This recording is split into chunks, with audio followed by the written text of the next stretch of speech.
और अब शुरुआत करते हैं सुपरफास्ट खबरों से। 2 जनवरी को मेरठ दौरे पर रहेंगे प्रधानमंत्री मोदी। खेल विश्वविद्यालय का शिलान्यास करेंगे पीएम। 25,000 से ज्यादा खिलाड़ी रहेंगे मौजूद। खिलाड़ियों से संवाद कर सभा को भी संबोधित करेंगे पीएम मोदी।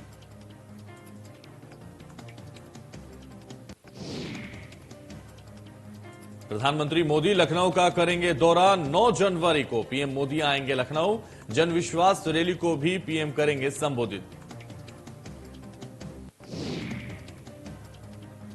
नए साल के पहले ही दिन किसानों को तोहफा देंगे प्रधानमंत्री मोदी वीडियो कॉन्फ्रेंसिंग के जरिए करेंगे किसानों से बात। किसान सम्मान निधि की 10वीं किश्त का करेंगे वितरण।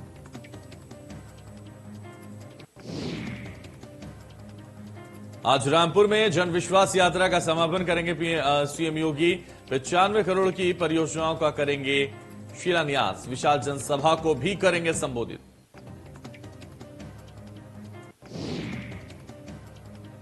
बीजेपी सांसद रवि किशन का आज जौनपुर दौरा। अपने बाबूजी के दूसरे स्मृति दिवस पर देंगे श्रद्धांजलि।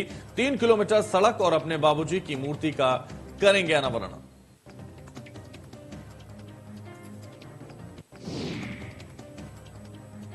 एआईएमआईएम प्रमुख असदुद्दीन ओवैसी का सहारनपुर दौरा। आज ईदगाह मैदान के पास शोषित वंचित समाज सम्मेलन को करेंगे संबोधित। आज से बच्चों के वैक्सीनेशन का रजिस्ट्रेशन शुरू। 15 से 18 उम्र वाले कोविन ऐप या ऑन साइट स्लॉट से कर सकेंगे बुकिंग। 3 जनवरी से लगेगी वैक्सीन।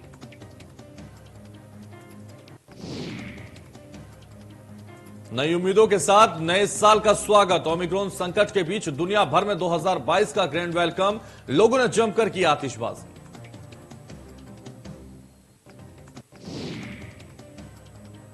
मुख्यमंत्री योगी आदित्यनाथ का बयान। कहा, तीसरी लहर ज्यादा खतरनाक नहीं, सतर्कता और सावधानी आवश्यक है।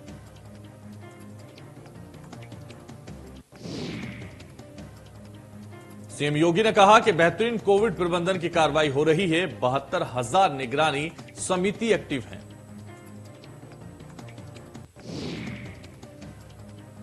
अपने संबोधन में आगे कहा कि संदिग्ध मरीजों की टेस्टिंग की जा रही है। लक्षण के अनुरूप टेस्टिंग इलाज की व्यवस्था है। दूसरी लहर की तरह घबराने की जरूरत नहीं है।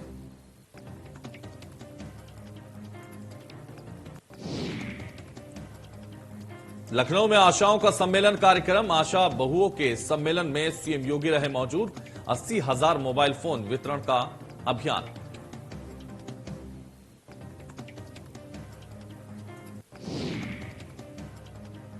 मोबाइल वितरण के अभियान का शुभारंभ। सीएम योगी ने अभियान का शुभारंभ किया। सरकार ने आशा बहुओं को स्मार्टफोन दिया।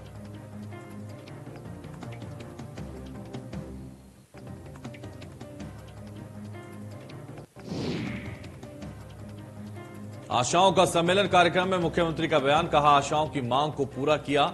ये राज्य और केंद्र का संयुक्त प्रयास है।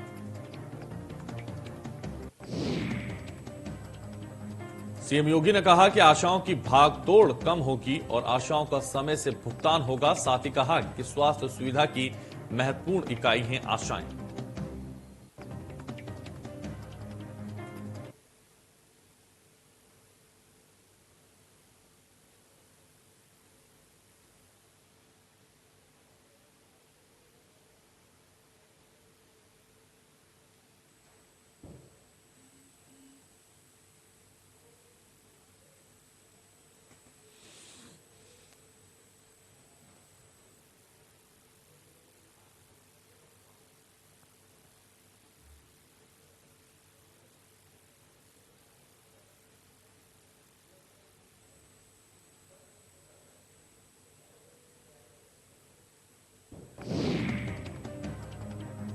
वहीं अपने संबोधन में कहा कि संयुक्त प्रयास से ही कोरोना कंट्रोल हुआ है। यूपी के कोरोना प्रबंधन की सराहना मिली।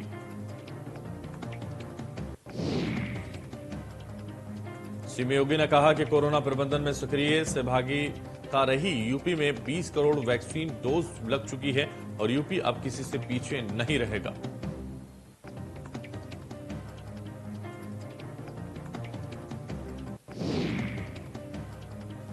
मेरठ के सोतीगंज के कुख्यात कबाड़ी वाहन कटर हाजी नईम पर पुलिस और प्रशासन का शिकंजा लगातार कसता जा रहा है और इसी कड़ी में हाजी गल्ला के करीब 2000 वर्ग मीटर में बने गोदाम को डीएम के आदेश के बाद पुलिस प्रशासन ने जब्त कर उसे सील कर दिया है।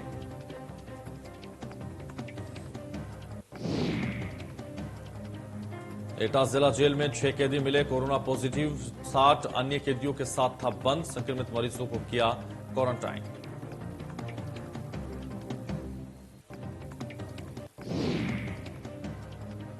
यूपी के नागरिक उड्डयन मंत्री नंद गोपाल नंदी महोबा पहुंचे, जहां उनका कार्यक्रम के दौरान एक निजी गेस्ट हाउस में व्यापारियों द्वारा मंत्री को चांदी का मुकुट पहनाकर सम्मानित किया गया।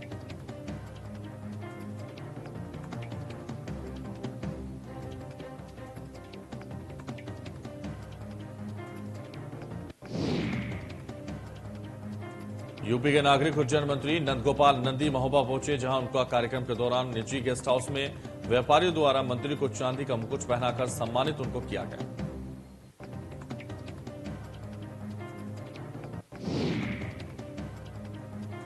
बांदा में यूपी सरकार के मंत्री नंद कुमार नंदी ने सपा पर जमकर निशाना साधा। इस दौरान उन्होंने सपा को लेकर विवादित बयान भी दिया।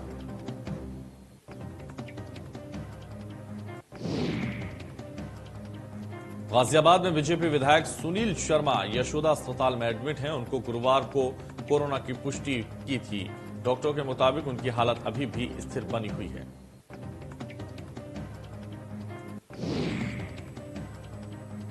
आजमगढ़ विश्वविद्यालय के नए कुलपति प्रोफेसर प्रदीप कुमार शर्मा बन गए हैं। राज्यपाल आनंदीबेन पटेल ने प्रोफेसर प्रदीप कुमार शर्मा को आजमगढ़ राज्य विश्वविद्यालय का कुलपति बनाया है।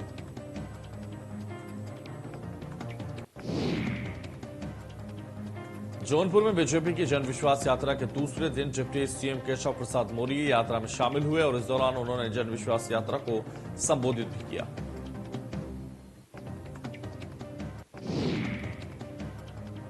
और इसी दौरान डिप्टी सीएम ने सपा पर जमकर हमला बोला। उन्होंने कहा कि इत्र कारोबारियों के यहां छापेमारी पर अगर सपा कुछ बोलती है तो वो चोर की दाढ़ी में तिनके के जैसा है।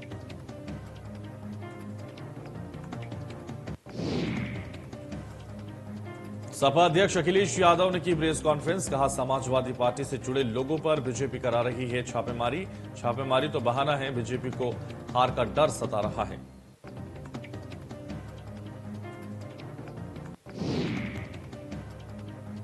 लखनऊ में अरविंद केजरीवाल की महारैली, 2 जनवरी को केजरीवाल की महारैली होगी। आशियाना के स्मृति उपवन में यह महारैली आयोजित होगी।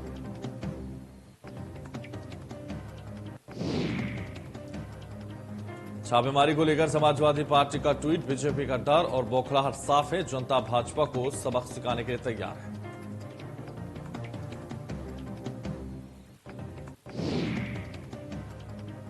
सपा को एक और झटका, एमएलसी शत्रुद्र प्रकाश बीजेपी में हुए शामिल। बीजेपी प्रदेश अध्यक्ष स्वतंत्र देव सिंह का बयान, कई आंदोलन किया और सभी आंदोलन में जेल में रहे।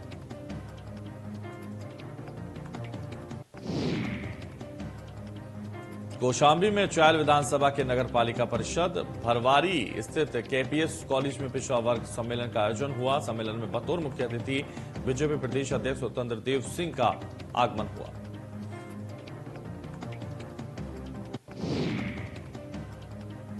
अपने संबोधन में उन्होंने कहा कि प्रदेश की जनता के लिए 2022 का चुनाव बेहद महत्वपूर्ण है, क्योंकि ये चुनाव क्षेत्रवाद, जातिवाद, व्यक्तिवाद और धर्मवाद का नहीं है, बल्कि ये चुनाव राष्ट्रवाद का चुनाव है।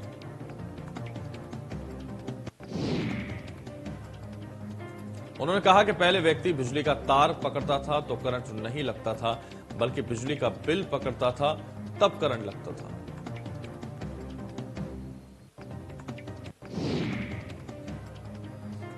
हिंदू मुसलमान खुश रहते हैं, वहां अखिलेश जी आप जिन्ना जिन्ना करके उत्तर प्रदेश में दंगा नहीं करा सकते और आप उत्तर प्रदेश में दंगा नहीं होगा।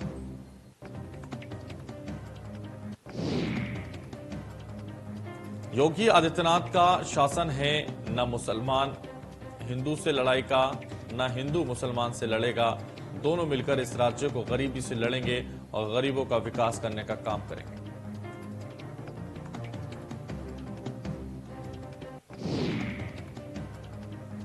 एटा के बागवाला स्थित स्कूल के प्रांगण में बीजेपी द्वारा जिला सम्मेलन अनुसूचित जाति का आयोजन किया गया, जिसमें बीजेपी से इटावा सांसद और पूर्व केंद्रीय राज्य मंत्री डॉक्टर रामशंकर कठेरिया ने अनुसूचित वर्ग के लोगों को संबोधित किया।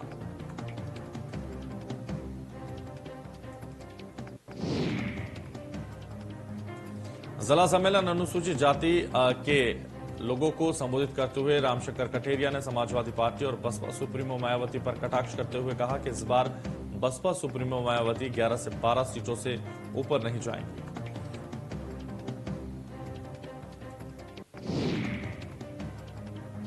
और गाजियाबाद के दासना मंदिर के महंत नरसिंहानंद सरस्वती का वीडियो वायरल हुआ, जिसमें उन्होंने महात्मा गांधी के लिए आपत्तिजनक टिप्पणियां की हैं।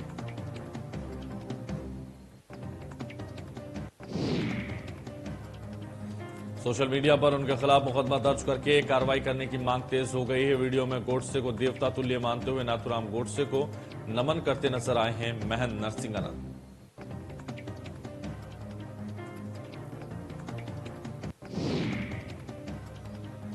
प्रयागराज में आबकारी के निलंबित सिपाही ने चलाई गोली, फायरिंग करने से चाट विक्रेता समेत 3 लोग घायल, वहीं तीनों लोगों को अस्पताल में कराया गया भर्ती।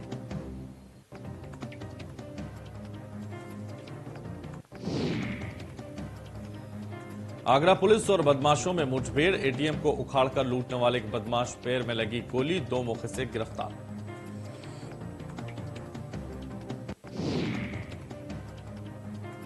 गाजियाबाद समेत पूरे देश भर में कोरोना के मामले बढ़ने लगे हैं। गाजियाबाद में आज 31 नए मामले बीते 24 घंटे में रिपोर्ट किए गए हैं। बढ़ते कोरोना वायरस के चलते गाजियाबाद केमिस्ट एसोसिएशन भी अपनी तैयारियों में जुटा हुआ है।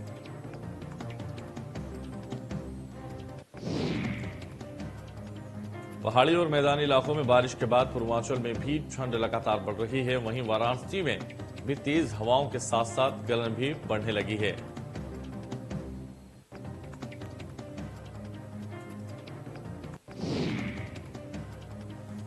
बीजेपी सरकार में 4.5 साल कैबिनेट मंत्री रहने के बाद हाल ही में कांग्रेस में शामिल हुए यशपाल आर्य को प्रधानमंत्री नरेंद्र मोदी की घोषणा निराधार और चुनावी लग रही है।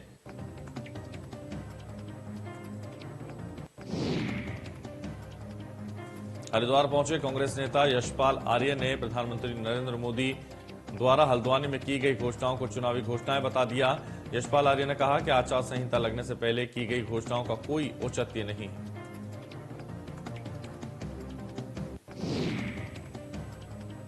कांग्रेस के बागी नेताओं पर उन्होंने कहा कि 2017 में कांग्रेस छोड़कर बीजेपी में शामिल हुए नेता घुटन महसूस कर रहे हैं। नेताओं की भाव भंगिमा उससे ये साफ जाहिर होता है।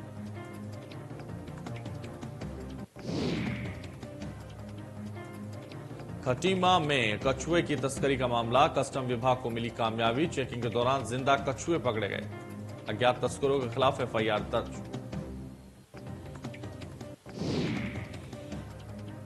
कस्टम विभाग ने कार से 173 जिंदा कछुए को पकड़कर खटीमा वन विभाग के हवाले कर दिया। खटीमा वन विभाग ने अज्ञात तस्करों के खिलाफ मुकदमा दर्ज कर जिंदा कछुए को नानक सागर में छोड़ने की न्यायालय से अनुमति मांगी।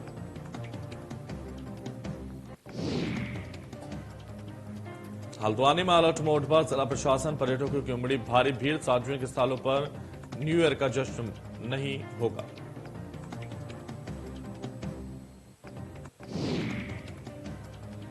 देश में ओमिक्रॉन मरीजों की संख्या में 1200 से 70 हुई। देश में ओमिक्रॉन से अब तक 374 मरीज ठीक हुए। वहीं 23 राज्यों में ओमिक्रॉन के मामले सामने आए। महाराष्ट्र में ओमिक्रॉन के सबसे ज्यादा केस हैं।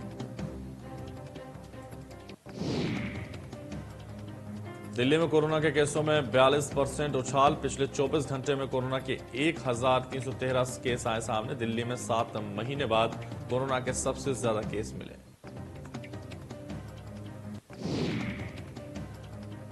देश में ओमिक्रॉन संक्रमण से पहली मौत हुई है। महाराष्ट्र में ओमिक्रॉन संक्रमण से पहली मौत। महाराष्ट्र सरकार ने ओमिक्रॉन से पहली मौत होने से इनकार किया।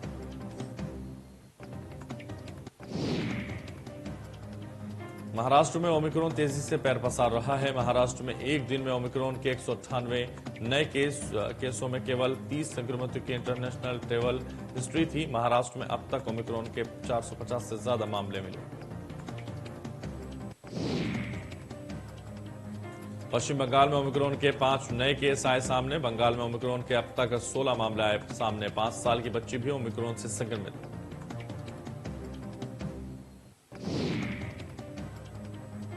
कोरोना के नए ओमिक्रॉन वेरिएंट के बिहार में भी एंट्री। पटना में एक 26 साल का युवक ओमिक्रॉन से संक्रमित। ओमिक्रॉन संक्रमित युवक हाल ही में दिल्ली से लौटा था।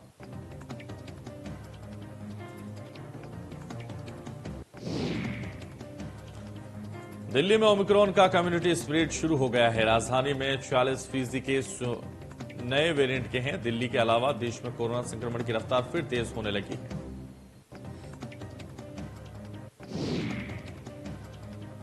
दिल्ली, मुंबई, गुजरात, बंगाल समेत कई राज्यों में कोरोना के मामले तेजी से बढ़ने लगे हैं। कोरोना के मामलों में तेजी आने की वजह ओमिक्रॉन वेरिएंट को नहीं माना जा रहा है। दिल्ली के स्वास्थ्य मंत्री सत्येंद्र जैन ने प्रेस कॉन्फ्रेंस की और बताया कि दिल्ली में जो नए मामले सामने आ रहे हैं उनमें 46% मामले ओमिक्रॉन के हैं।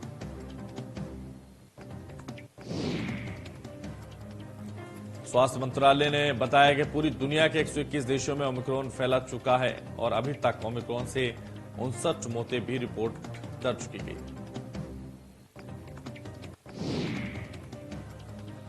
तो देश में पिछले 24 घंटे में कोरोना वायरस के 16,764 नए मामले सामने आए। एक दिन में 220 लोगों की मौत। देश में एक्टिव केसों की संख्या 82,000 के पार।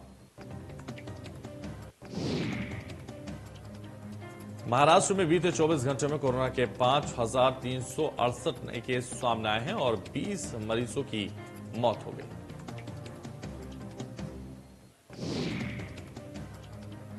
दिल्ली में पिछले 24 घंटे में कोरोना के 1,313 केस सामने आए हैं। एक दिन में 423 लोग ठीक हुए हैं। दिल्ली में एक्टिव केस 3,081।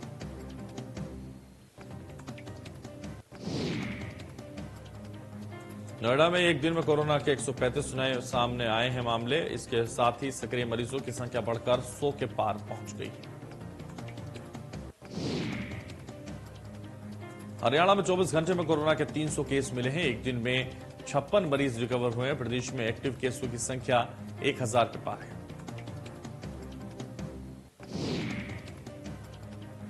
गुरुग्राम में कोरोना के मामले तेजी से बढ़ रहे हैं। पिछले 24 घंटे में 180 नए मामले आए सामने। 660 से ज्यादा एक्टिव केस मौजूद। फरीदाबाद में कोरोना के 44 नए मरीज मिले, जबकि 7 मरीजों को ठीक होने पर घर भेज दिया गया। वहीं स्वस्थ होने की दर 99.15% मानी गई है। दिल्ली में एक दिन में ओमिक्रॉन के 57 नए केस सामने आए हैं। इसके साथ ही दिल्ली में ओमिक्रॉन के कुल 320 मामले हो चुके हैं।